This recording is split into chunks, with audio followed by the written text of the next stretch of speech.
अस्सलामुअलैकुम।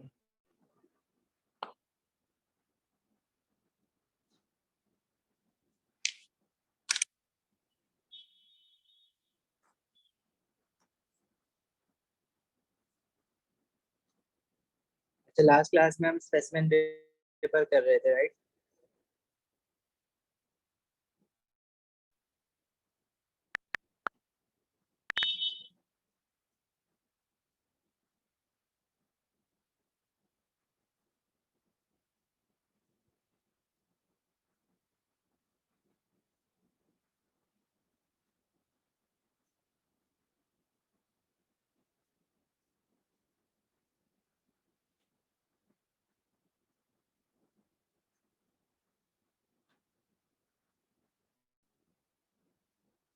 क्वेश्चन 15 16 तक कर ली, 17 भी कर लिया था, 18 19। Start from question 20 today.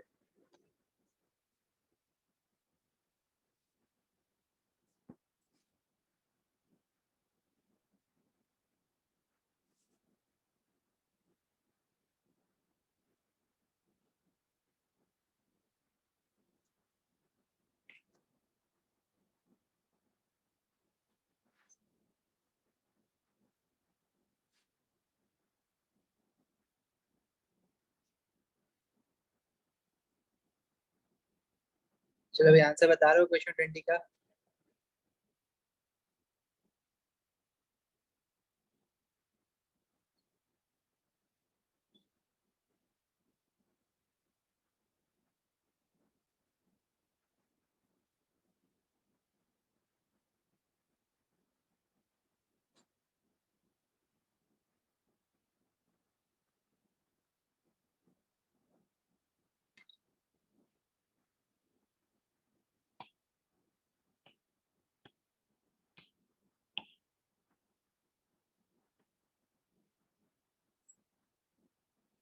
अच्छा, क्वेश्चन में कह रहा है इन 4 separate experiments 1 2 3 and 4 nitric acid is added to an excess of marble pieces and the volume of carbon dioxide gas formed is measured.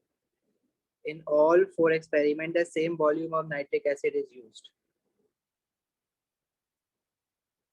The concentration or temperature of both the concentration and temperature of the nitric acid are changed. अच्छा, the result of the experiment are shown. मतलब concentration भी change कर सकते हैं nitric acid की और temperature भी change कर सकते हैं और एक वक्त में दोनों भी change करके देखेंगे।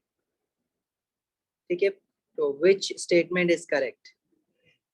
हमें इसने 4 एक्सपेरिमेंट दिए हुए हैं और एक्सपेरिमेंट 1 2 3 और 4 को हम कंपेयर करें तो एक्सपेरिमेंट 1 और 2 में जो volume of carbon dioxide gas produced हुआ है वो सेम है, 3 और 4 में डिफरेंट है। मतलब 3 और 4 में सेम है लेकिन 1 और 2 एक्सपेरिमेंट 1 और 2 से डिफरेंट है। अब amount of product form different कब होता है? जब आपके लिमिटिंग रिएक्टेंट के मोल्स डिफरेंट हो। देखो मार्बल चिप्स क्या है, कैल्शियम कार्बोनेट है। अब कैल्शियम कार्बोनेट तो एक्सेस में है ना, तो एक्सेस रिएक्टेंट कभी भी volume of carbon dioxide produce को पे अफेक्ट नहीं करता, वो ज्यादा प्रोड्यूस्ड हो या कम प्रोड्यूस्ड हो, इट डजंट मैटर। ठीक है, मतलब अगर आप रिएक्टेंट ज्यादा ले लो कम ले लो, एक्सेस रिएक्टेंट, उससे वॉल्यूम या अमाउंट ऑफ प्रोडक्ट फॉर्म पे फर्क नहीं पड़ेगा। अब आपने जो स्टेटमेंट है इसमें कह रहा है lower concentration of acid is used in experiment 3 than in experiment 1। सही है। अच्छा, यही बता रहे हो उसका आंसर अली।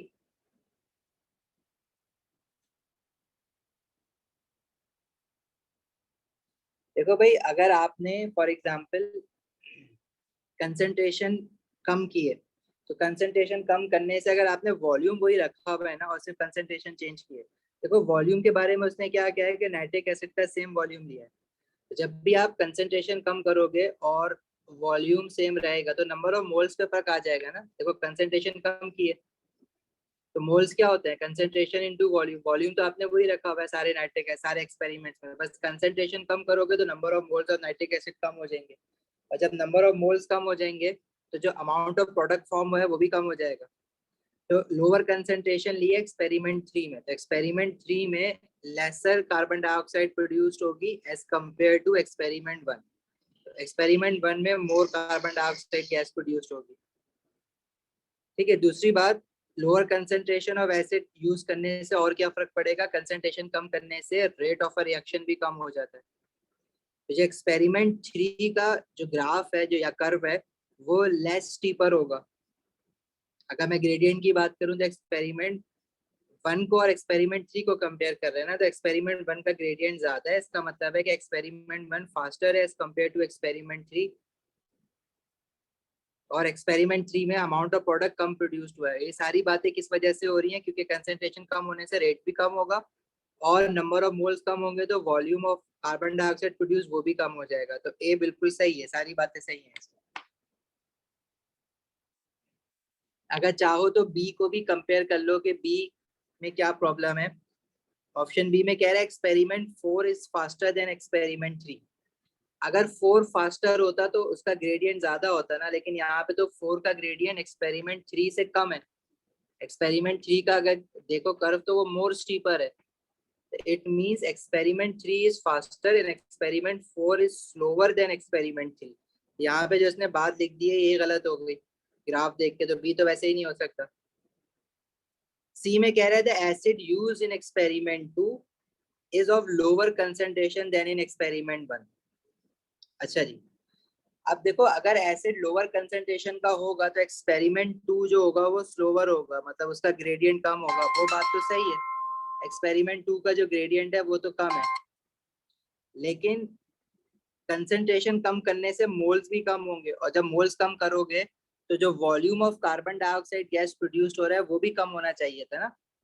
एक्सपेरिमेंट 2 और 1 का वॉल्यूम प्रोड्यूस वो तो सेम है ना, तो लोअर कंसेंट्रेशन करने से मोल्स भी तो कम हो रहे हैं, क्योंकि नाइट्रिक एसिड लिमिटिंग रिएक्टेंट है, उसके मोल्स पे फर्क पड़ेगा तो अमाउंट ऑफ प्रोडक्ट फॉर्म पे भी फर्क पड़ जाएगा। इसलिए सी गलत है, क्योंकि वो उसने 1 और 2 में amount of product form same बनाया हुआ है।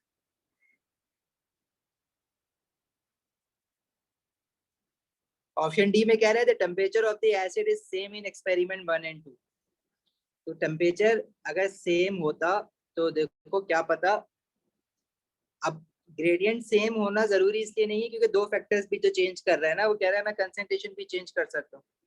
तो temperature of the acid is same in experiment 1 and 2, इससे मैं क्लियर कट आप आर्ग्यू कर ही नहीं सकता इस ऑप्शन को। क्या पता टेम्परेचर कम होने की वजह से एक्सपेरिमेंट 2 का रेट कम हुआ हो, क्या पता कंसेंट्रेशन की वजह से हुआ हो, लेकिन कंसेंट्रेशन की वजह से एक्सपेरिमेंट 1 से 2 नहीं बना है। अगर कंसेंट्रेशन कम करते एक्सपेरिमेंट 2 में तो फिर volume of carbon dioxide produce भी कम होना चाहिए था, वो तो नहीं हो रहा। ठीक है, इसका मतलब है एक्सपेरिमेंट 2 कैसे बना है? टेम्परेचर कम करके बना है। एक्सपेरिमेंट 1 और 2 को कंपेयर करें तो एक्सपेरिमेंट 2 का टेम्परेचर कम होगा, वो कह रहे हैं कि सेम है, इसलिए गलत है। आगे बात समझ,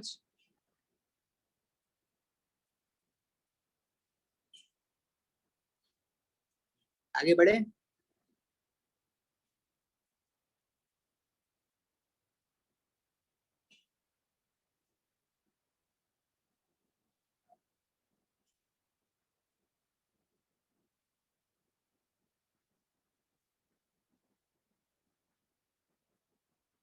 सही है जहां से।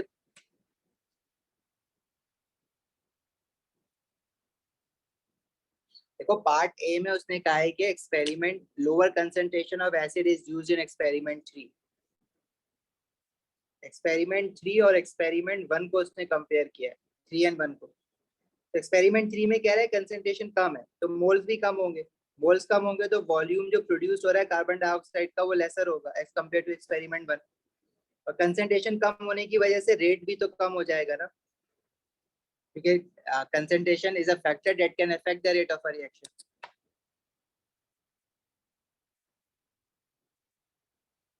सही है अली, बात समझ आ गई? आगे बढ़े। सर कंसंट्रेशन कम करने से वॉल्यूम कम कैसे होगा? वॉल्यूम तो ज्यादा होना चाहिए। कंसेंट्रेशन कम करने से देखो उसने कहा है कि ये वाली लाइन पढ़ो बीच वाली, इसमें क्या है, इसने वॉल्यूम नाइट्रिक एसिड का क्या लिया है? सेम लिया है। तो एक्सपेरिमेंट 1 में जो वॉल्यूम लिया है नाइट्रिक एसिड का, एक्सपेरिमेंट 3 में भी वही वॉल्यूम लिया है। अच्छा, अब moles is equal to concentration into volume होता है ना। अगर वॉल्यूम सेम है और एक्सपेरिमेंट 1 में कंसेंट्रेशन अगर कम होगी तो मोल्स कम होंगे एक्सपेरिमेंट 1 में रिएक्टेंट के, और अगर रिएक्टेंट के मोल्स कम होंगे तो प्रोडक्ट के मोल्स कम बनेंगे ना। लिमिटिंग रिएक्टेंट है ना nitric acid. Marble chips calcium carbonate को तो उसने एक्सेस में कह दिया, वो तो डिसाइड करेगा नहीं कितना प्रोडक्ट बनना है, नाइट्रिक एसिड ही करेगा। समझ आई अब बात? जी जी समझ समझ। चले आगे। 21. The equation shows the reaction for the manufacture of ammonia, which change will decrease the activation energy of the reaction. Activation energy सिर्फ और सिर्फ एक ही चीज अफेक्ट कर सकती है, दैट इज कैटलिस्ट। और कोई भी फैक्टर ऐसा नहीं है जो एक्टिवेशन एनर्जी अफेक्ट करे केमिकल रिएक्शन। स्ट्रेट फॉरवर्ड है। आगे चलें।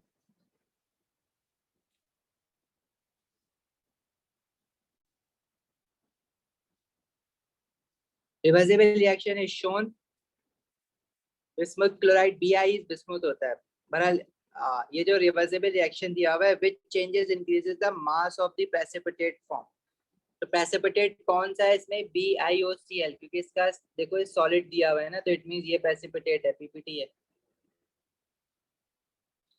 अब इसको अगर इंक्रीज करना है मास इसका, तो पोजीशन ऑफ इक्विलिब्रियम राइट पर लेकर आनी है। और राइट पे लाने के लिए क्या क्या करना पड़ सकता है?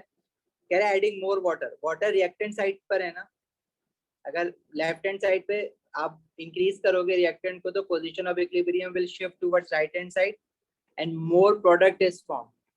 प्रोडक्ट साइड पे है ही BiOCl जो कि ज्यादा बनेगा, तो उसका मास इंक्रीज हो जाएगा ना। तो ये बात तो सही है, adding more water will increase the mass of precipitate form. इसी तरह स्टेटमेंट 2 है एडिंग एक्वस सोडियम हाइड्रोक्साइड। अब देखो सोडियम हाइड्रोक्साइड तो ऊपर वाली इक्वेशन में कहीं नहीं है, लेकिन इस रिएक्शन मिक्सचर में क्योंकि रिवर्सिबल रिएक्शन है ना, तो रिएक्टेंट भी होंगे और प्रोडक्ट भी होंगे, खत्म कुछ भी नहीं होगा इसमें से। रिएक्टेंट भी साथ साथ बचे हुए हैं, प्रोडक्ट भी साथ साथ बचा हुआ है। तो अगर आप इसमें सोडियम हाइड्रोक्साइड डालोगे तो सोडियम हाइड्रोक्साइड HCl से रिएक्ट करेगा ना, क्योंकि एसिड क्या है, एसिड और अल्कली रिएक्ट करते हैं सॉल्ट एंड वाटर। तो HCl कम हो जाएगा ना सोल्यूशन में, मिक्सचर में। जब आप सोडियम हाइड्रोक्साइड डालोगे तो HCl से रिएक्ट करेगा, तो इन शॉर्ट HCl कम हो जाएगा।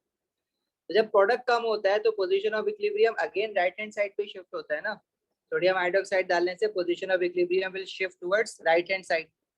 जब वो राइट हैंड साइड पे जाएगा तो अगेन BiOCl और ज्यादा बनेगा, तो 2 भी सही है। स्टेटमेंट 3 कह रहा है एडिंग डाइल्यूट हाइड्रोक्लोरिक एसिड। जब आप एसिड डालोगे तो एसिड प्रोडक्ट साइड पर है, तो प्रोडक्ट साइड पे जब आप प्रोडक्ट इंक्रीज करोगे तो position of equilibrium will shift towards left hand side. तो जब पोजीशन लेफ्ट हैंड साइड पे जाएगी तो BiOCl भी लेफ्ट पे जाएगा, तो उसका मास डिक्रीज हो जाएगा, फिर इंक्रीज नहीं होगा। तो 3 से इंक्रीज नहीं होगा, 1 और 2 से इंक्रीज होगा, तो ए बना आंसर। नहीं नंबर 2 थोड़ा सा बताइए, मैं समझ गया था पूरा, बस आखिरी में कुछ कंफ्यूजन हो गया। इक्वेशन जो बनाई है आपने थोड़ा समझा दीजिए। देखो सोडियम हाइड्रोक्साइड इस ऊपर वाले रिएक्शन में तो कहीं भी नहीं है ना, तो सोडियम हाइड्रोक्साइड डालने से क्या फर्क पड़ेगा? सोडियम हाइड्रोक्साइड इन चारों रिएक्टेंट और प्रोडक्ट में से HCl के साथ रिएक्ट करेगा, उसको न्यूट्रलाइज करेगा ना, अल्कली एसिड के साथ रिएक्ट करेगा, तो एसिड कम हो जाएगा। एसिड कम होगा तो पोजीशन ऑफ इक्विलिब्रियम राइट पे शिफ्ट हो जाएगी। हाँ सही सही सही सही सही है। सही। चलो क्वेश्चन 23।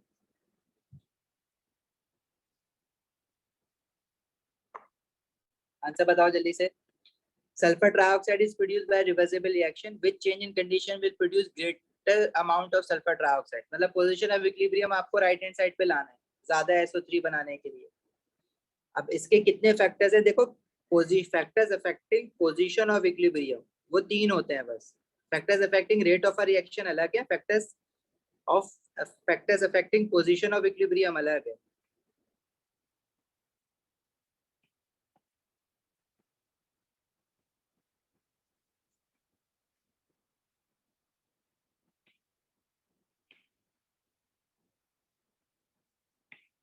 देखो 3 फैक्टर हैं, कंसंट्रेशंस, और आपका प्रेशर और टेम्परेचर। कंसंट्रेशन रिएक्टेंट की इंक्रीज करोगे तो राइट हैंड साइड पे चला जाएगा, डिक्रीज करोगे तो लेफ्ट पे आ जाएगा। तो इसमें कह रहा है कंसंट्रेशन का तो कोई ऑप्शन दिया नहीं है। Catalyst does not affect the position of equilibrium, वो तो ऐसे ही हटा दो। इंक्रीजिंग प्रेशर, देखो प्रेशर किस तरह से अफेक्ट करता है पोजीशन ऑफ इक्विलिब्रियम। प्रेशर का इफेक्ट देखने के लिए हम ये देखते हैं कि number of moles of gases किस साइड पे ज्यादा है। लेफ्ट हैंड साइड पे number of moles of gases कितने हैं? सल्फर डाइऑक्साइड के 2 मोल्स हैं और ऑक्सीजन के 1 मोल है, तो total 3 mole of gases on left hand side है और 2 mole of gases on right hand side है। तो प्रेशर इंक्रीज करने से position of equilibrium shifts toward the side where number of moles of gases are lesser या fewer. प्रेशर बढ़ाओगे तो वो लेफ्ट टू राइट जाएगा, राइट पे जाएगा तो SO3 ज्यादा बनेगा, तो ये बात सही है बी वाली। और टेम्परेचर का इफेक्ट याद है ना कैसे होता है? टेम्परेचर का इफेक्ट देखने के लिए आपको ये देखना पड़ेगा कि रिएक्शन का जो एंथैल्पी चेंज है, यानी फॉरवर्ड रिएक्शन एंडोथर्मिक है या एक्सोथर्मिक है। If your forward reaction is endothermic, increasing the temperature shift the position of equilibrium towards right hand side. Decreasing the temperature shift the position of equilibrium toward left hand side. But if your reaction is exothermic, increasing the temperature shift the position of equilibrium toward left hand side, and decreasing the temperature shift the position of equilibrium toward right hand side. This reaction is exothermic in forward direction क्योंकि enthalpy change negative है ना। तो temperature increase करने से क्या होगा? Position of equilibrium will shift towards, increase करने से लेफ्ट हैंड साइड पे शिफ्ट होगी, एक्सोथर्मिक है तो लेफ्ट हैंड साइड पे शिफ्ट होगी, तो SO3 तो कम हो जाएगा ना प्रेशर टेम्परेचर बढ़ाने से। तो सी नहीं हो सकता आंसर। उसने कहा कि बढ़ाना है, बढ़ेगा, ग्रेटर अमाउंट ऑफ SO3 कैसे बनेगा? ऑप्शन डी में कह रहा है removing some SO2 and O2, ये रिएक्टेंट साइड पे, मतलब आप कंसंट्रेशन ऑफ रिमूव कर रहे हो, मतलब कंसंट्रेशन ऑफ रिएक्टेंट डिक्रीज कर रहे हो, तो position of equilibrium left hand side पे शिफ्ट होगा, तो अगेन SO3 कम हो जाएगा, इससे बढ़ेगा थोड़ी, इसलिए डी भी नहीं है, बी आंसर है।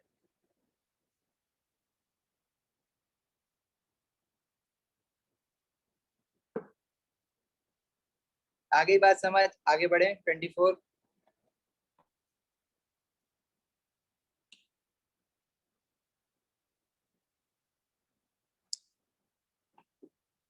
24 में कह रहा है iron 2 ions react with chlorine, which statement about reaction is correct? देखो Fe2 पॉजिटिव आयन की जो ऑक्सीडेशन नंबर है वो +2 से +3 हुआ है, तो this is increase in oxidation state,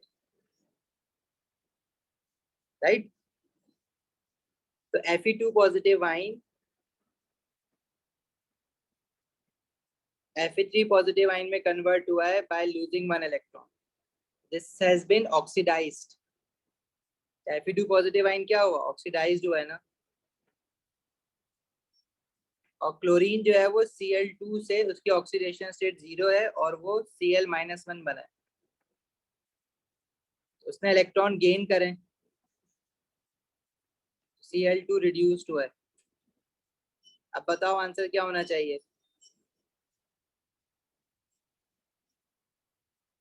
chlorine is reduced by iron 2 positive ion. अगर क्लोरीन रिड्यूस्ड हुआ है तो आयरन नहीं करवाया ना उसको रिड्यूस्ड, ऐसा ही है। बी कह रहा है chlorine is the reducing agent. देखो जो चीज खुद रिड्यूस्ड होती है वो एक्ट करती है एज अ ऑक्सीडाइजिंग एजेंट, तो chlorine is a oxidising agent not a reducing agent. Similarly Fe2 positive ion खुद ऑक्सीडाइज्ड हुआ है तो it is acting as a reducing agent. Iron 2 positive ions are reduced, वो oxidised हुए, reduced नहीं हुए, C इसलिए गलत है। Chlorine is the reducing agent, वो ऑक्सीडाइजिंग एजेंट है। Iron 2 positive ions are oxidising agent, वो रिड्यूसिंग एजेंट है। सही है, आगे बात समझ। क्वेश्चन 25,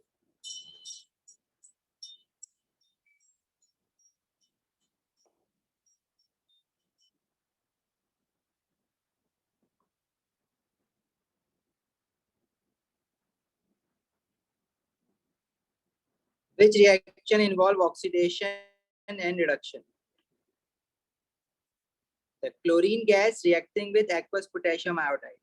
देखो ये ग्रुप 7 में जो हमने डिस्प्लेसमेंट रिएक्शन ऑफ हैलोजेंस पढ़ा था ना वो वाला है। क्लोरीन को अगर आप पोटेशियम आयोडाइड में डालोगे, chlorine is a more reactive halogen, वो क्या करेगा, आयोडाइड को हटा के खुद पोटेशियम के साथ लग जाएगा और आयोडाइड आयन को वो ऑक्सीडाइज करके आयोडीन बना देगा। तो more reactive halogen oxidises the less reactive halide ion. तो इसमें क्लोरीन जो हो रहा है वो खुद रिड्यूस्ड हो रहा है और आयोडाइड आयन जो है वो ऑक्सीडाइज्ड हो रहा है। तो ऑक्सीडेशन और रिडक्शन दोनों हो रही है ना पहले वाले में।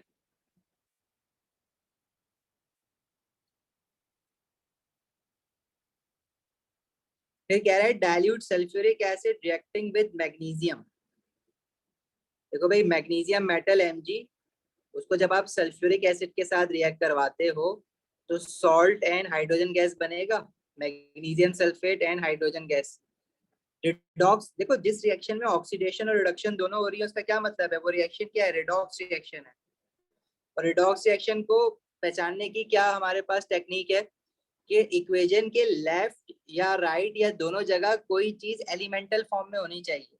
एलिमेंटल फॉर्म क्या होती है कि एक ही तरह का एलिमेंट हो बस, जैसे पहली वाली इक्वेशन में आयोडीन एलिमेंटल फॉर्म में, जिसकी वजह से हम ये कह सकते हैं पहला वाला रिएक्शन। इसी तरह जो सेकंड वाला रिएक्शन है जिसमें सॉल्ट और हाइड्रोजन गैस बन रही है तो हाइड्रोजन एलिमेंटल फॉर्म में है, तो इसको देख के भी हम ये कह सकते हैं कि इसमें ऑक्सीडेशन और रिडक्शन दोनों हो रहा है। टू में भी हो रहा है ऑक्सीडेशन एंड रिडक्शन।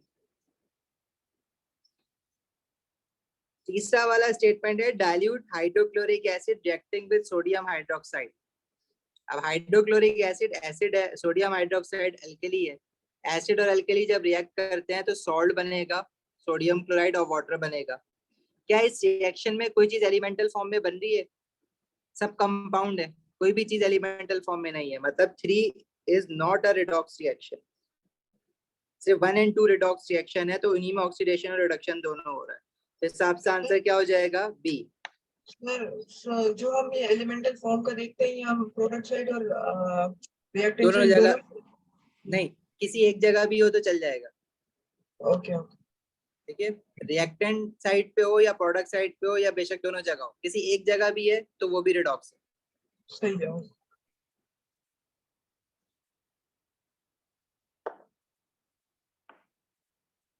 चलें आगे।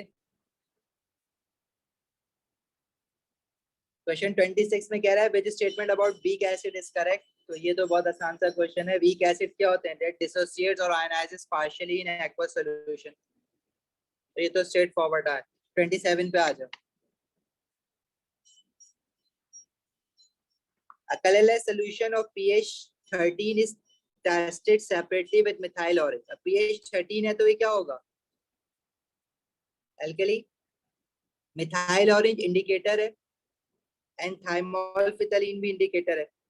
Which row is correct? देखो आपको कुछ इंडिकेटर्स के कलर चेंजेस याद रखने हैं, जैसे आपका लिटमस, इसका कलर एसिड में और अल्कली दोनों में याद रखना है। इसी तरह मिथाइल ऑरेंज,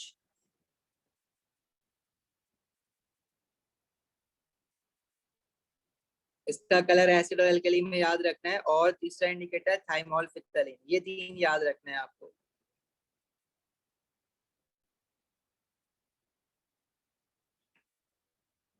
लिटमस एसिड में होता है रेड कलर का और अल्कली में होता है ब्लू कलर का।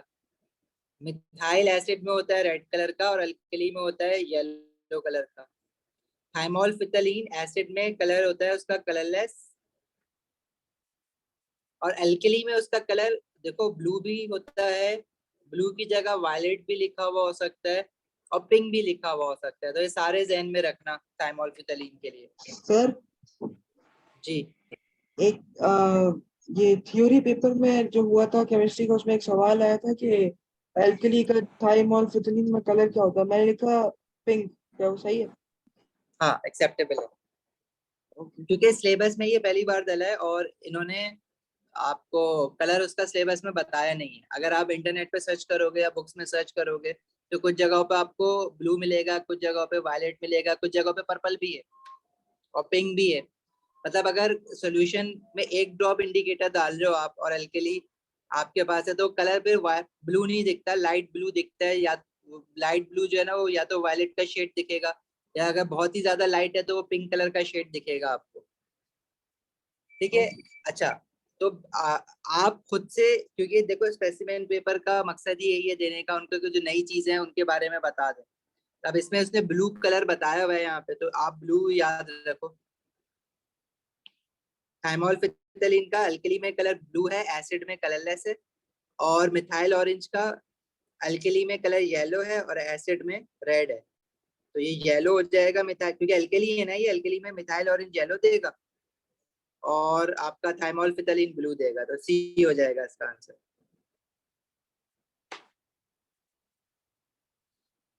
सही है, ये 3 इंडिकेटर्स के कलर लिख लो अपने पास।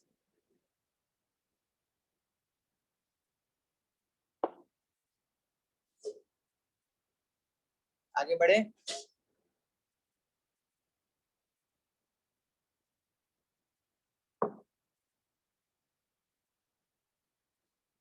Which pair of reagent is suitable for preparing a pure sample of copper 2 chloride crystals? Copper 2 chloride crystals को निकालना है आपने। तो आप बनाओगे कैसे copper 2 chloride? Copper 2 nitrate, option A जो है वो copper 2 nitrate and sodium chloride है। तो क्या इसको अगर हम रिएक्ट करवाएं, copper 2 nitrate CuNO3 2 and sodium chloride is NaCl, दोनों सॉल्ट सॉल्युबल सॉल्ट है, all nitrate are soluble, sodium chloride भी, all group 1 salts are soluble. Displacement reaction हो तो जाएगा, जैसे तुम कहो कि सोडियम नाइट्रेट बन गया और कॉपर 2 क्लोराइड बन गया, लेकिन प्रॉब्लम ये है कि ये दोनों भी तो एक्वस ही बनेंगे ना, दोनों सॉल्युबल सॉल्ट बनेंगे। निकालोगे कैसे? आप कहो कि इवेपोरेशन कर दें, कॉपर 2 क्लोराइड पानी में उड़ा दें, लेकिन साथ में सोडियम नाइट्रेट के क्रिस्टल्स भी आ जाएंगे, तो वो प्योर कॉपर क्लोराइड तो नहीं हुआ, होता सॉल्युबल। या तो इनमें से कोई एक प्रेसिपिटेट बन रहा होता तो मैं फिल्ट्रेशन करके निकाल लेता, या अगर एक ही तरह का सॉल्ट होता, मतलब कोई दूसरी सॉल्युबल चीज नहीं होती, तो मैं वाटर इवेपोरेट कर देता, इवेपोरेशन एंड क्रिस्टलाइजेशन।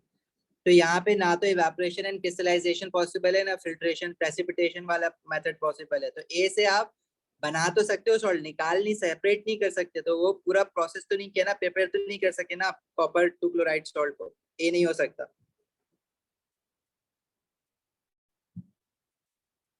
बी में कह रहा है copper and sodium chloride, copper metal है, ठीक है, और सोडियम क्लोराइड सॉल्ट है, सॉल्युबल सॉल्ट।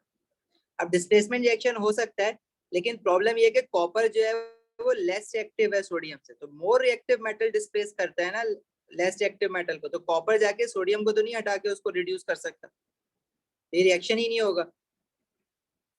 अभी रिएक्शन ही नहीं हो रहा तो कॉपर 2 क्लोराइड सॉल्ट ने बनना ही नहीं है इस रिएक्शन में, तो बी तो हो ही नहीं सकता।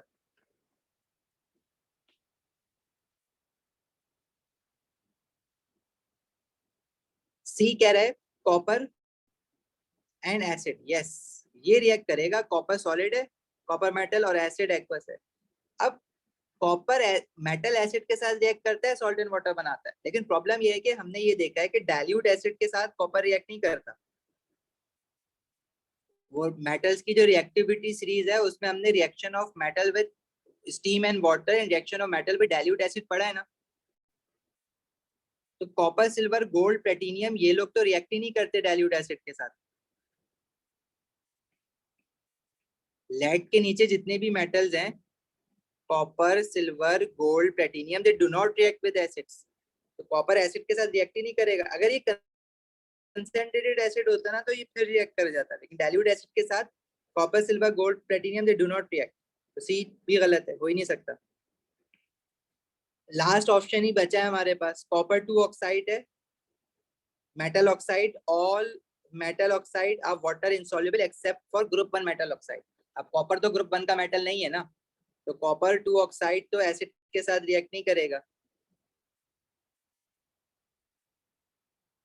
मतलब सॉरी कॉपर 2 ऑक्साइड सॉल्युबल नहीं है पानी में, लेकिन एसिड के साथ तो रिएक्ट करेगा ना, एसिड और बेस रिएक्शन। तो इसमें सॉल्ट बनेगा कॉपर 2 क्लोराइड जो कि एक्वस सॉल्ट है, सॉल्युबल सॉल्ट है, साथ में बनेगा वाटर।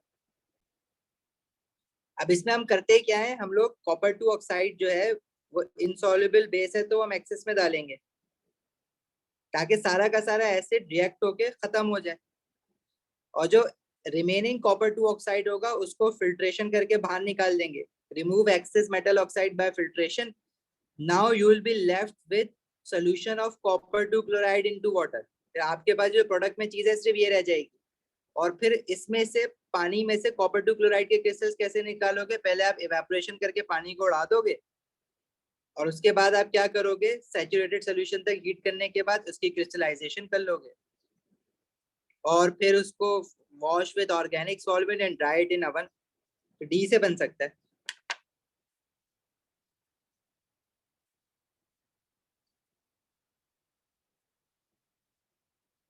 सही है भाई, समझ आ गया 28 सबको? सॉल्ट प्रिपरेशन रिवाइज कर लेना एक बार।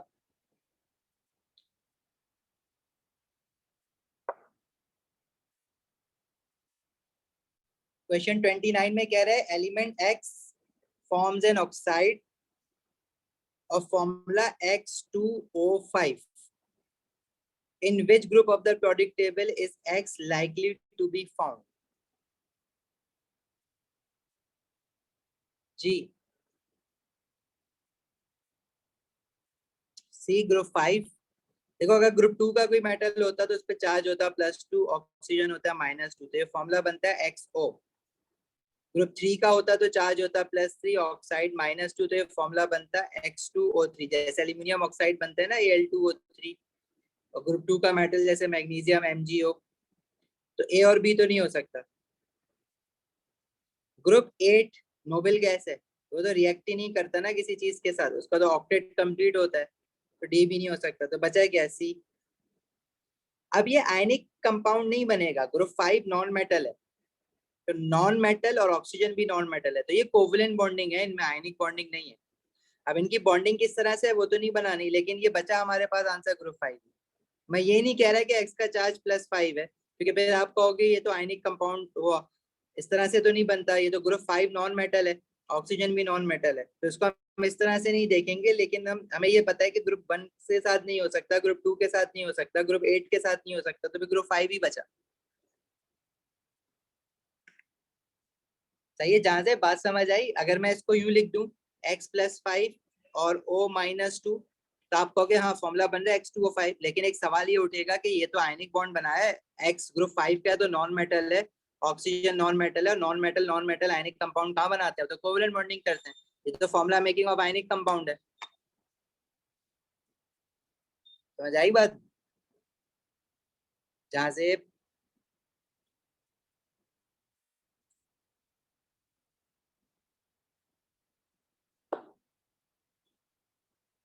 why not D though? ये ग्रुप 8 है ना, ग्रुप 8 नोबेल गैसेस है, they do not react, they have complete octet. ये 8 है, 5 6 7 8, ग्रुप 8 है, नोबेल गैसेस हैं। सही है, ग्रुप 5 का होगा आंसर सी।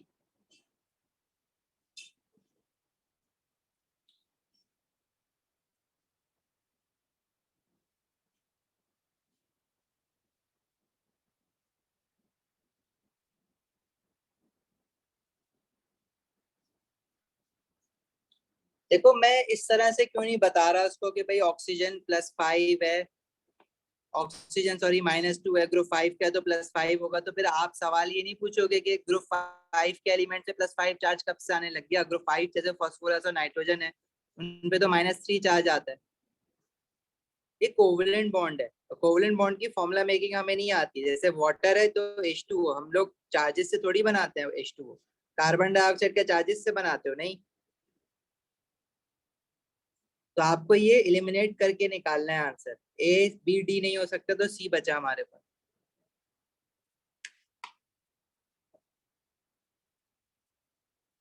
क्वेश्चन 30, एलॉय बना हुआ है, साफ पता चल रहा है। The diagram shows the structure of an alloy. Which statement about alloy is correct? Alloys क्या होते हैं जिनमें मेटल की जो लेयर्स हैं वो irregularly अरेंज हो जाती हैं, जिसकी वजह से they cannot slide over one another. और मेटल्स पे लेस मैलेबल एंड डक्टाइल हो जाते हैं।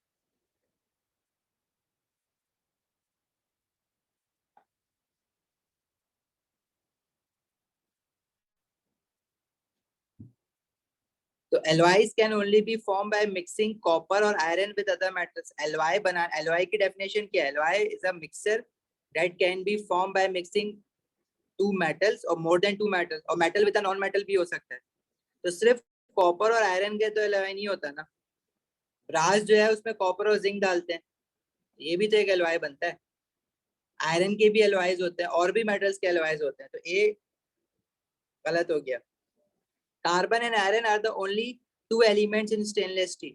स्टेनलेस स्टील में ना क्रोमियम और निकल भी होता है। ये मेटल्स का जो हैंड आउट है उसमें एलॉयज के बारे में लिखे हुए ना, स्टील के ग्रेड्स लिखे हुए हैं, स्टील कैसे कैसे बनती है। तो बी भी गलत हो गया। सी कह रहा है in alloy there is attraction between positive ions and sea of delocalized electron. Alloy बनाने से मेटालिक बॉन्डिंग डिस्टर्ब नहीं होती है, एलॉय में भी मेटालिक बॉन्डिंग ही होती है। और मेटालिक बॉन्डिंग क्या होती है? Metal positive ions surrounded by sea of delocalized electrons. तो ये बात सही है सी वाली। The alloy brass has a chemical formula. alloy जो है मिक्सचर है, मिक्सचर का केमिकल फॉर्मूला नहीं होता कभी। जैसे अगर मैं कहूँ कि कॉपर और जिंक को मिक्स करा है, तो कॉपर का फॉर्मूला अलग लिखोगे, जिंक का फॉर्मूला अलग लिखोगे, ये आपस में रिएक्ट नहीं हुए। एलवाई जो है ना वो फिजिकल रिएक्शन है, एलवाई बनाना, it is not a chemical reaction, तो उसका कोई केमिकल फॉर्मूला नहीं हो सकता।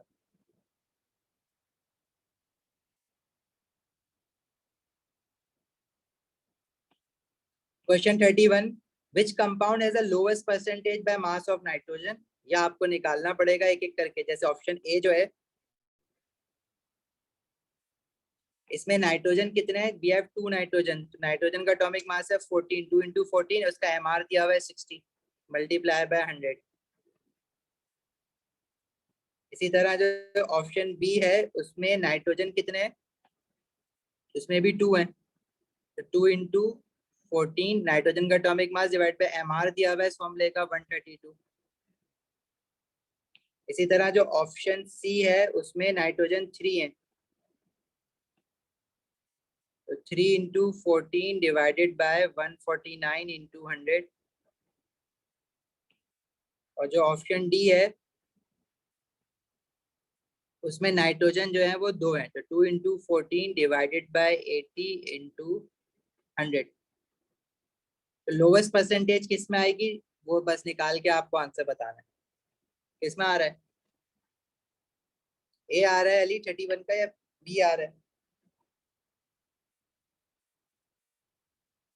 देखो बी ए से छोटा है, तो ए तो नहीं हो सकता आंसर, ये तो कंफर्म है, क्योंकि न्यूमरेटर सेम है ना, डिनोमिनेटर डिफरेंट है, डिनोमिनेटर बड़ा है बी में।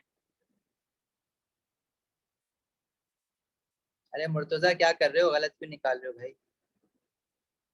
बी 21% आ रहा है।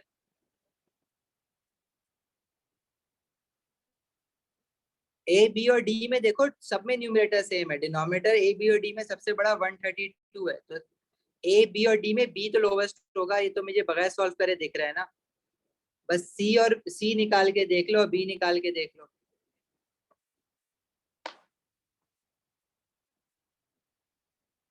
B, okay.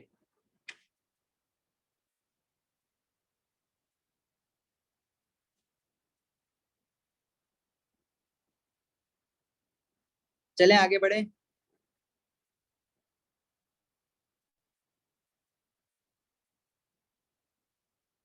Question 32, the diagram shows the structure of 5 hydrocarbons. Which 3 hydrocarbons are isomers of each other?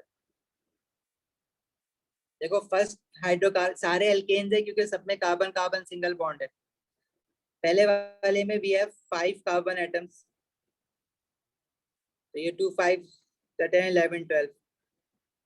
दूसरे वाले में भी 5 है और ये आइसोमर है 1 और 2 आपस में, क्योंकि देखो ब्रांचिंग हुई भी है ना। 1 और 3 सेम है,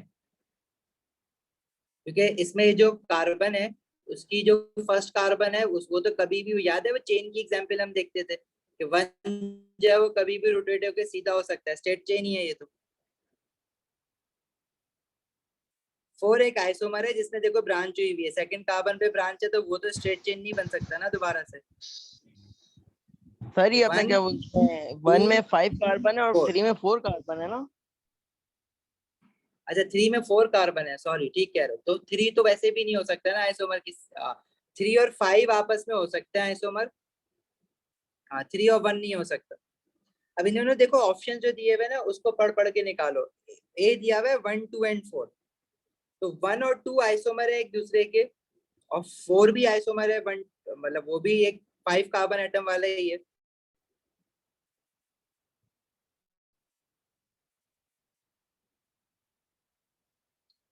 ठीक है, तो ए आंसर है। लेकिन मैं इसको अगर फॉर एग्जाम्पल बी को देखे ना, तो बी में दिया हुआ है 2 3 एंड 5। 2 में 5 कार्बन है और 3 और 5 में 4 कार्बन है। तो 2 3 मतलब 2 जो है वो 3 या 5 का आइसोमर हो ही नहीं सकता। नंबर ऑफ कार्बन एटम अलग है, तो बी ऐसे ही गलत हो जाएगा। मतलब 2 और 3 एक दूसरे का आइसोमर हो ही नहीं सकते। तो जिन जिन ऑप्शन में 2 और 3 एक साथ लिखा हुआ है वो तो ऐसे ही हटा दो। इसी तरह 3 4 एंड 5, तो 3 और 4 भी एक दूसरे का आइसोमर नहीं हो सकते ना, या 5 और 4 भी एक दूसरे का आइसोमर नहीं हो सकते, क्योंकि number of carbon atoms he different है। इसमें सेम मॉलिक्यूलर फॉर्मूला होगा तभी तो आइसोमर बनेगा ना। तो 4 और 5 भी आइसोमर नहीं हो सकते। तो 3 ऑप्शन तो क्लियर कट गलत है। तो अगर आपको ए नहीं भी समझ आ रहा तो 3 ऑप्शन तो गलत ही है ना।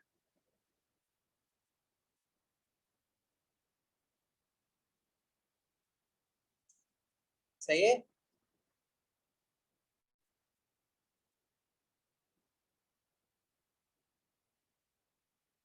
चलें आगे बढ़े।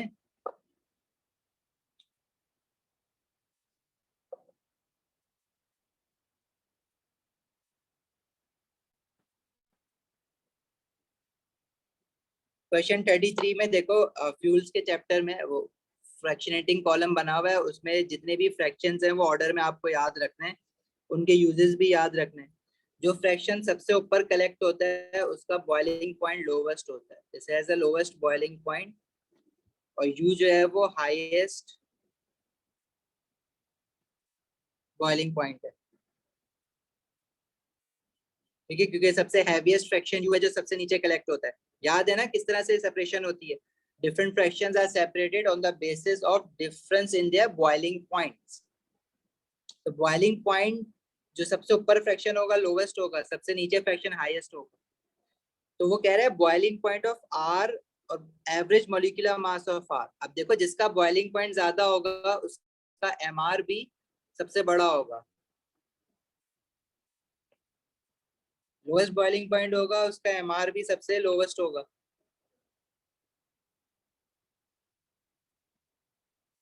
तो boiling point of R greater than S है, गलत है ये बात। आर जो है वो ऊपर है और एस जो है वो नीचे है, तो जो नीचे है उसका बॉइलिंग पॉइंट ज्यादा होगा ना। तो boiling point of R is not greater than S, वो स्मॉलर देन एस होगा, ग्रेटर देन एस तो नहीं होगा। तो ए और बी ऑप्शन तो मैं ऐसे ही हटा दूंगा, जिसने उसमें बोल दिया boiling point of R is greater than S, possible नहीं है, स्मॉलर देन एस होगा। सही है। और मॉलिक्यूलर मास ऑफ आर भी स्मॉलर होगा। अगर बॉइलिंग पॉइंट स्मॉलर है तो मॉलिक्यूलर मास भी स्मॉलर होगा, क्योंकि वो लाइटर, जिसका बॉइलिंग पॉइंट ज्यादा है वो ज्यादा हैवियर होगा। तो डी बना ऑप्शन। तो बॉइलिंग पॉइंट कम है तो मॉलिक्यूलर मास भी कम होगा आर का एस से।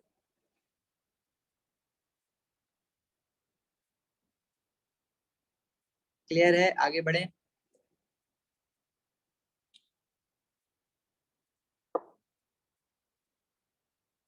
34 तो बहुत ही स्ट्रेट फॉरवर्ड है। एल्केन का जनरल फॉर्मूला आपको पता है, CnH2n+2। कह रहे हैं which compound is an alkane. तो अगर कार्बन 31 है तो हाइड्रोजन कितने बनेंगे, 2 इंटू 31+2। तो 33, तो 2 को जब 31 से मल्टीप्लाई करोगे तो 33 तो किसी भी तरह नहीं बन सकता ना। इसी तरह 31 कार्बन हाइड्रोजन में 2 इंटू 31+2। तो 2 इंटू 31 कितना होता है, 2 1 जार 2, 2 3 जार 6, 62+2 64 बनेगा। ये बी भी नहीं हो सकता। 31 ही है सब में, डी बना आंसर, स्ट्रेट फॉरवर्ड। आगे बढ़े।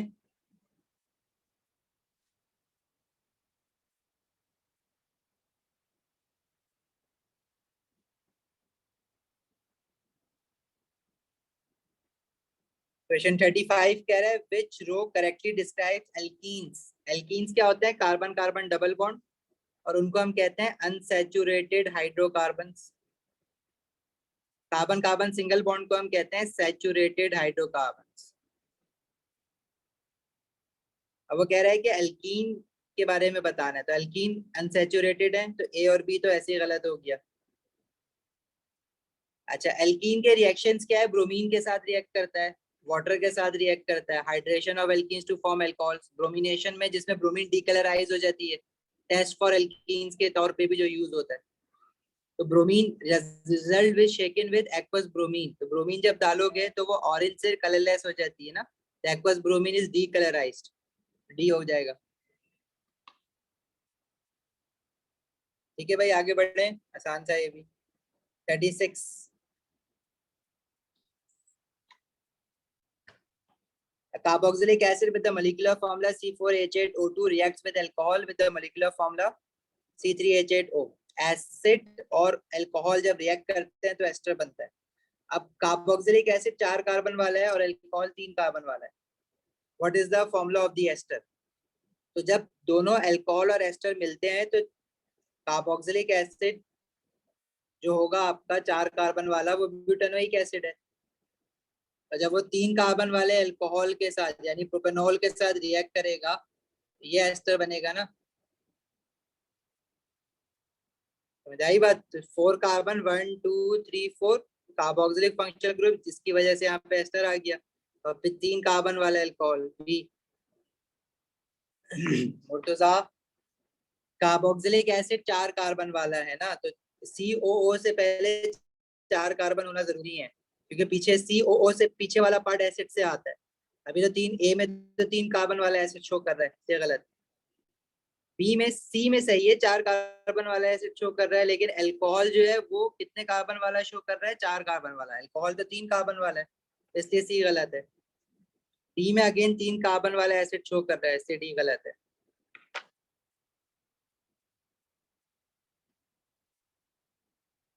भाई समझ आया ये जो लोग गलत आंसर बता रहे हैं?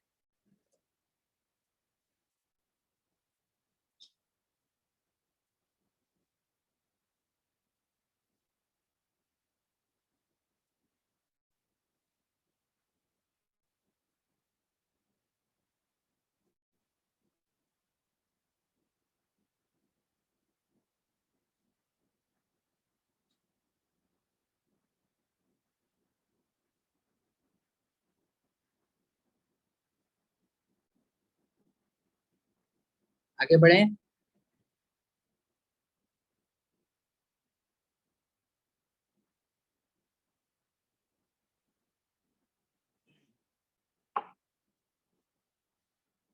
देखो भाई, एस्टर कैसे बनता है?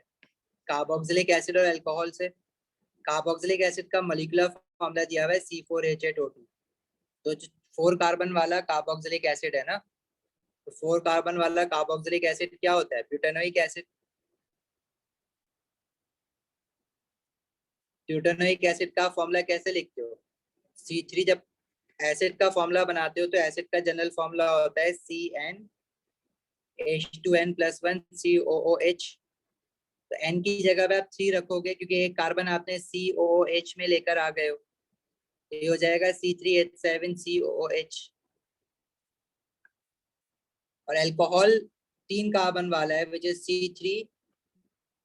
C3H8O, जो कि प्रोपेनॉल है। और अल्कोहल का जनरल फॉर्मूला होता है CnH2n+1OH। इसमें कार्बन 3 है, हाइड्रोजन 7OH। जब आप एस्टर बनाते हो तो कार्बोक्सिलिक एसिड हम पहले लिखते हैं,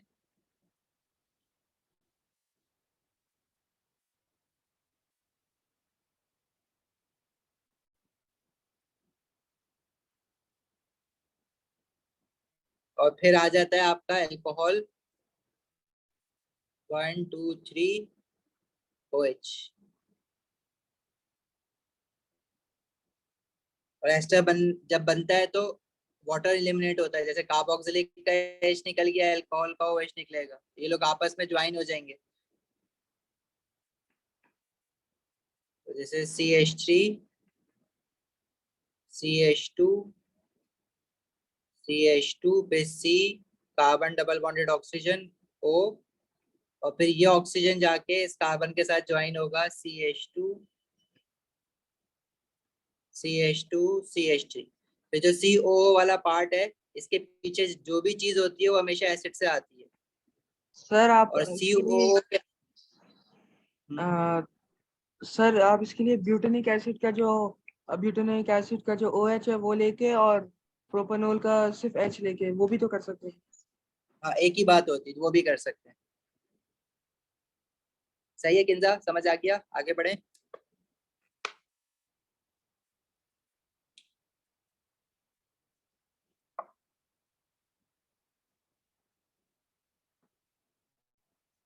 अच्छा, 37 कह रहा था repeat unit of a polymer is shown. Polymer अगर जिसमें सिर्फ कार्बन कार्बन होते हैं बीच में तो वो एडिशन पॉलीमर होता है, और एडिशन पॉलीमर हमेशा बनता है एल्कीन मोनोमर से। एल्कीन मोनोमर क्या होते हैं? जिनमें कार्बन कार्बन डबल बॉन्ड हो।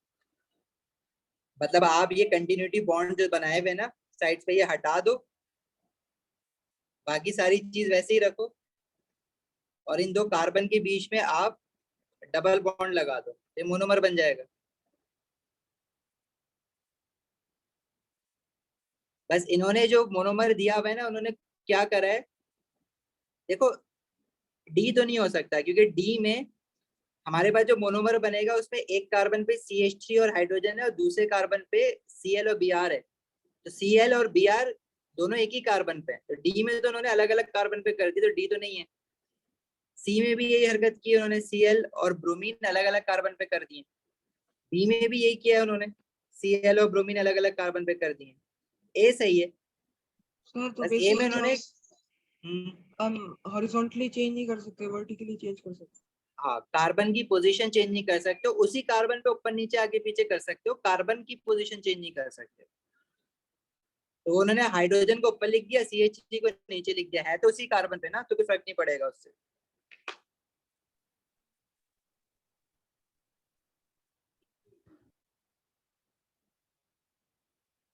ठीक है, आगे बढ़े।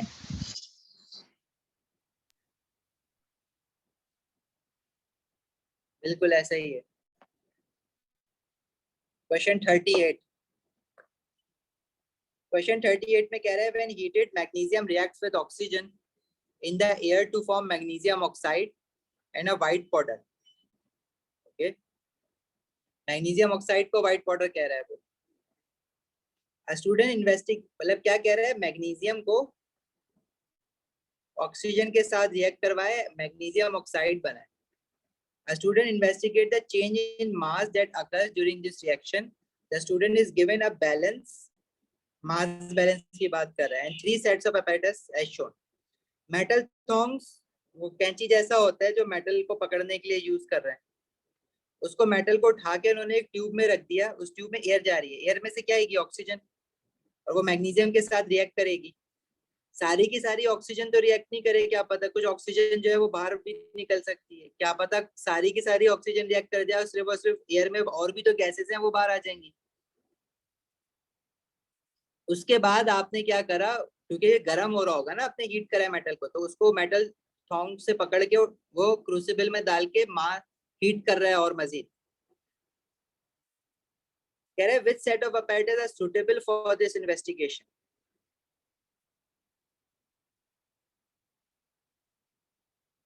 जी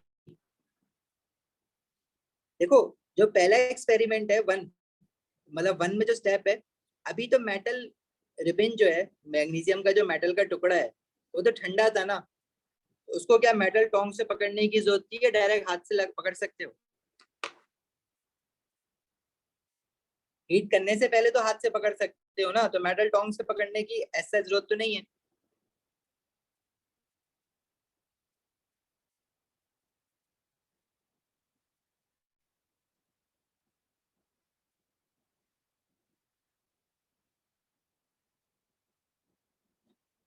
समझ आई ये वाली बात?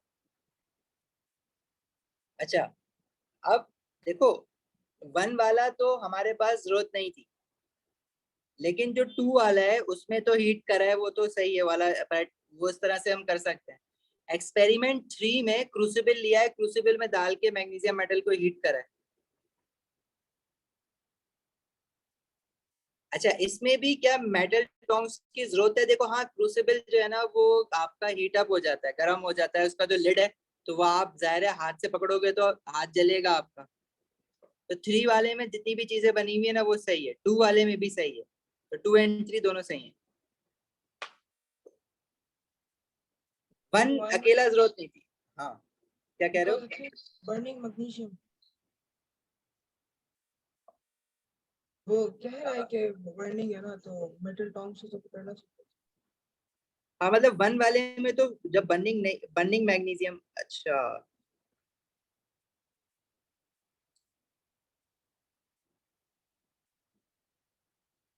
बर्निंग मैग्नीशियम है, ठीक है। लेकिन आपको प्रॉब्लम ये है कि मेटल टोंग से magnesium metal, burning magnesium metal आप उससे भी नहीं पकड़ोगे, क्योंकि प्रॉब्लम ये है कि जो मेटल टोंग होता है वो भी मेटल का है ना, और मैग्नीशियम भी मेटल का, तो metal is a good conductor of electric heat. वो मेटल तो होगा, तो वो लेकिन जो उसका हैंडल होगा वो तो प्लास्टिक का होगा। नहीं, वो भी मेटल का ही होता है। तो इस लिहाज से तो क्रूसिबल में भी यही होना चाहिए, क्रूसिबल में कहा चलेगा। हाँ, क्रूसिबल के लिए मेटल टोंग, अच्छा क्रूसिबल जो होता है ना उसकी जो लिड है वो आपकी सिरेमिक की होती है, तो उस पर इतनी हीट नहीं आती है, लेकिन अच्छा, फिर भी आप हाथ से नहीं, वो आपने देखो कुछ सेकंड के लिए पकड़ना है लिड को, लेकिन अगर आप मैग्नीशियम रिबन को मेटल टोंग से पकड़ के फ्लेम पे रख के हीट करोगे तो आप इतनी देर पकड़ नहीं सकोगे उसको। सर बोलो बोलो। 1 इसलिए गलत नहीं होगा क्योंकि उसका चेंज इन मास आप मेजर नहीं कर सकते क्योंकि वो हवा में होगा। देखो change in mass, mass balance तो कहीं दिया हुआ नहीं है, इन्होंने दिखाया हुआ नहीं है कैसे करना है। मास बैलेंस नहीं रिक्वायर्ड तो है ऑफ कोर्स, लेकिन मतलब सर, हम लेकिन वो हवा में होगा तो उसका वो ऑक्साइड बन के नीचे गिर जाएगा ना, उसका पता ही नहीं चलेगा कहाँ गया। उसके अंदर हाँ तो वो ये भी है, कंटेनर में। ये भी है, हम ये कर सकते हैं इसमें, लेकिन पहले गर्म करने से पहले मास मेजर कर लें और जो बचा रह गया उसका मास मेजर कर लें, तो जितना रिएक्ट हो गया उससे पता लग जाएगा।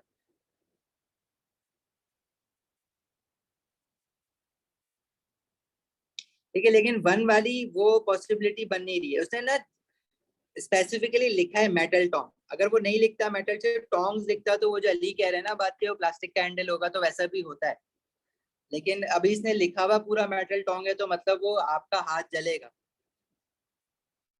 अच्छा क्वेश्चन है, अलग है, कभी आया नहीं ऐसा क्वेश्चन।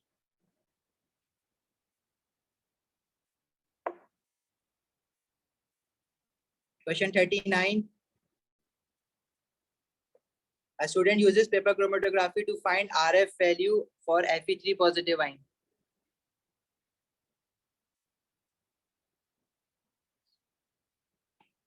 अब RF वैल्यू निकालने के लिए हम क्या लेते हैं, डिस्टेंस ऑफ द सॉल्यूट जो कि x है बेस लाइन से, सॉल्यूट का डिस्टेंस जो कि x है डिवाइडेड बाय सॉल्वेंट फ्रंट का डिस्टेंस बेस लाइन से जो कि y है, तो इसकी RF वैल्यू तो x ओवर y होगी, तो C और D गलत हो जाएगा। अब वो कलर का इसमें देखना है, कलर के लिए क्या कह रहा है अंडर, अच्छा, to make the spot containing Fe3 positive ion more visible, the paper is sprayed with aqueous sodium hydroxide so that the precipitate of iron 3 positive ion, iron 3 hydroxide forms. अब इसका क्या मतलब है, देखो Fe3 पॉजिटिव आइन जब हम sodium hydroxide डालते हैं तो टेस्ट फॉर कैटाइंस के लिए डालते हैं ना, तो वो जो FeOH3 बनता है उसका कलर होता है रेड ब्राउन पीपीटी।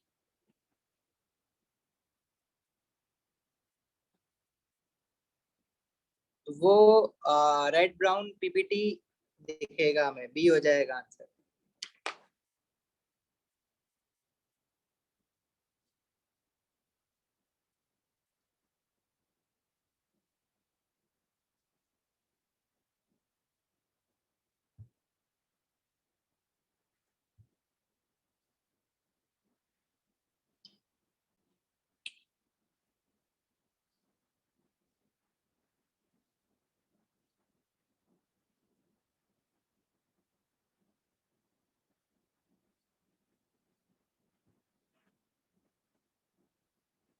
चले आगे।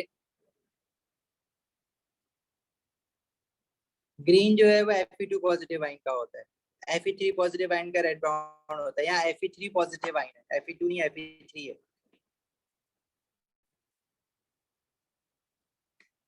चलिए और बता दो जल्दी से। Test on aqua solution of an unknown compound P are shown in the table. Aqua sodium hydroxide डाला है, green PPT soluble in excess giving a green solution. इसके लिए आपको टेबल याद करके जाना है, ठीक है, ये टेबल नहीं मिलेगा आपको।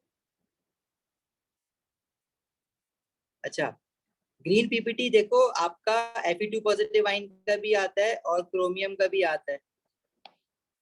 Nitric acid added to an aqueous barium nitrate white PPT, ये बेरियम सल्फेट आयन का टेस्ट है। जब आप बेरियम नाइट्रेट डालते हो वाइट PPT आ रहा है, मतलब सल्फेट आयन है।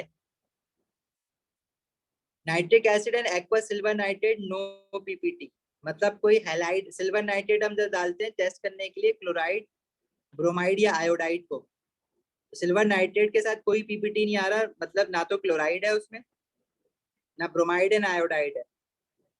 तो बचा है क्या हमारे पास, सल्फेट और Fe2 और क्रोमियम 3 पॉजिटिव आयन का जो टेस्ट है वो टेस्ट फॉर आयंस का जब टेबल देखोगे तो Fe2 पॉजिटिव आयन का टेस्ट है सोडियम हाइड्रोक्साइड के साथ green PPT insoluble in excess, और क्रोमियम आयन के साथ है green PPT soluble in access. यहाँ पे green PPT soluble in access है ना, तो ये क्रोमियम 3 पॉजिटिव आयन है क्योंकि सॉल्युबल लिखा हुआ है उसमें। Fe2 positive ion green PPT तो देता है लेकिन इनसॉल्युबल होता है, और क्रोमियम 3 पॉजिटिव आयन भी ग्रीन PPT देता है लेकिन वो सॉल्युबल हो जाता है गिविंग अ ग्रीन सॉल्यूशन। तो ये क्रोमियम आयन है और सल्फेट आयन, ये याद करना पड़ेगा। Test for ions, test for cation, anion, test for gases and flame colours, ये सब याद रखना है।